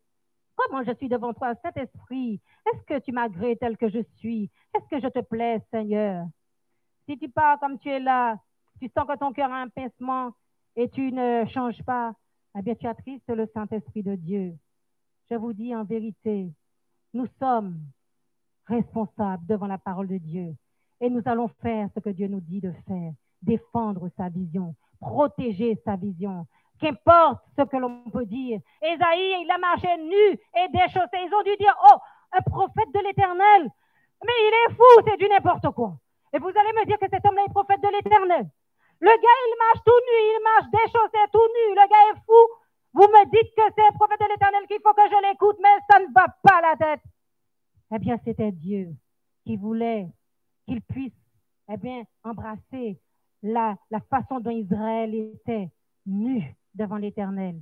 Il représentait la nudité d'Israël. Et les hommes n'ont pas compris. Ils l'ont méprisé comme aujourd'hui. Le message est porté et personne ne comprend. Bon nombre ne comprennent pas et se moquent et méprisent. Mais la Bible te dit, garde la vision, garde-la comme un trésor. Si tu ne respectes pas la vision, Dieu te châtiera. Si tu ne la respectes pas, Dieu te châtiera. Ésaïe 66, versets 15 et 16. Versets 15 et 16, Ésaïe 66. Dieu châtiera celui qui a entendu et qui n'a pas voulu écouter. Au verset 15, il dit, car voici, l'Éternel arrive dans un feu et ses chars sont comme un tourbillon. Il convertit sa colère en un brasier et ses menaces en flammes de feu. C'est par le feu que l'Éternel exerce ses jugements. C'est par son glaive qu'il châtie toute chair. Et ceux que tuera l'Éternel sera en grand nombre. Et c'est pourquoi vous voyez que le vêtement de Jésus, dans Apocalypse 11, 19, à partir du verset 11, c'est pour cela qu'il dit dans ce passage que Jésus porte un vêtement écarlate teint de sang, parce que ça sera terrible. Il va exercer ses jugements par le glaive et il tuera, il châtiera. Il viendra en exécuteur du jugement de l'Éternel. Il viendra en tant que conquérant. Il viendra ce jour-là sans compassion. parce que la compassion, c'est maintenant qu'il l'exerce et qu'il te dit, viens, renonce à tes péchés, renonce à ta vie actuelle, renonce à ce que tu fais. Il te dit à toi, pasteur, arrête d'embobiner le peuple parce que je vais te parler, parce que je vais te frapper, parce que je vais te juger sévèrement. Il te dit, prends garde. Il t'avertit dans Ézéchiel 34. Relis encore et considère tes voies et donne au peuple la nourriture qui va lui permettre d'être lavé, qui va lui permettre d'abandonner le péché pour revenir à l'Éternel. Alléluia. La seule vision est donc la préparation de l'épouse. La seule vision, c'est celle qui est de dire à la nation tout entière que Jésus revient et que nous devons nous préparer. Dieu a élevé, comme il a élevé des prophètes dans l'ancien temps, Jésus revient et il a dit quand il reviendra qu'il y aura aussi un précurseur dans ces temps modernes, dans ces temps actuels. Il nous l'a annoncé dans Malachie 4, verset 5. Il a dit qu'il envoie son messager devant lui afin de préparer le chemin. Et aujourd'hui, nous avons un messager dans le puissant prophète de l'Éternel, les plus puissants prophètes de l'Éternel, David Orior, qui est celui qui prêche dans toutes les nations. Repentez-vous! Il prêche dans toutes les nations, à toutes langues, dans toutes les langues. Il prêche tous les jours la repentance, disant à tous les hommes, repentez-vous, disant à tous les hommes d'abandonner le péché. Il a été envoyé par l'Éternel, le Dieu Tout-Puissant. Nous cherchons un prophète, nous cherchons des prophètes, mais il y a un prophète authentique que Dieu envoie. Et il l'a prédit dans Malachie 4, verset 5. Et le message, il est reconnu. Ce message, il est authentique. Ce message amène tout homme à la repentance, à la reconnaissance du Seigneur Jésus comme son sauveur et son Seigneur comme son Seigneur et son sauveur. Voilà ce que Dieu fait. Il ne change pas. L'histoire se répète. Alors, je te dis ce matin, quand tu entends ces paroles, si tu entends ces paroles, n'endurcis pas ton cœur. Cherche par le Saint-Esprit de Dieu quelle est la vérité, quelle est la voix qui doit te parler, afin que tu puisses te mettre à part et te sanctifier, afin que tu commences à laver ta robe, afin que tu puisses apparaître devant Dieu lorsqu'il viendra. Repens-toi de tes péchés, abandonne tes iniquités et reviens à l'Éternel. Que l'Éternel vous bénisse et que sa grâce soit sur vous en ce matin. Je vais prier l'Éternel afin qu'il conduise chacun de nous dans sa parole. Amen. Éternel Dieu Tout-Puissant, voici mon Dieu Jéhovah, Seigneur éternel, ta parole que tu as mise sur mon cœur. Mon Dieu Jéhovah, tu es, Seigneur éternel, mon Dieu, le Dieu d'amour, plein de compassion, qui nous a donné ton Fils, Jésus-Christ, afin, mon Dieu, Seigneur, que nous soyons pardonnés de tous nos péchés, afin que nous soyons réconciliés avec toi et rétablis dans ta divinité, Seigneur. Jésus l'a fait, Seigneur. Maintenant, nous sommes là. Et ce que tu attends de nous, c'est que nous soyons soumis, c'est que nous soyons obéissants pour accepter, mon Dieu, Seigneur, ta parole, la garder et l'appliquer dans notre vie. C'est que nous puissions nous abandonner à toi et abandonner le péché qui nous sépare de toi. Parce que tu nous as dit, Seigneur, que sans la sainteté, nous ne pouvons pas te voir. Mon Dieu, amène, Seigneur éternel, ton peuple. Amène, Seigneur, tous ceux qui entendent cette parole à la repentance. Amène-les à abandonner, Seigneur éternel, mon Dieu, le chemin, Seigneur, de la mort. Apprends-les, mon Dieu, à marcher sur le chemin étroit et resserré. Et qu'ils marchent, mon Dieu, dans le chemin d'Ésaïe 35, la voie sainte, mon Dieu. Et qu'ils puissent, mon Dieu, Seigneur éternel, mon Dieu, te laisser maître de leur vie, Père. Qu'ils se détournent de l'évangile, mon Dieu, qui est, Seigneur éternel, dilué pour pouvoir accepter l'évangile qui fait mal aux entrailles, l'évangile qui bouleverse, mais qui mène au salut. Seigneur, je remets tous entre tes mains. Je te prie, Seigneur éternel, mon Dieu, de les guider par ton Saint-Esprit, comme tu m'as guidé, et de leur faire grâce, Père, au nom de Jésus de Nazareth, ton Fils. Amen. Soyez bénis et que la grâce de l'Éternel soit sur vous. Amen.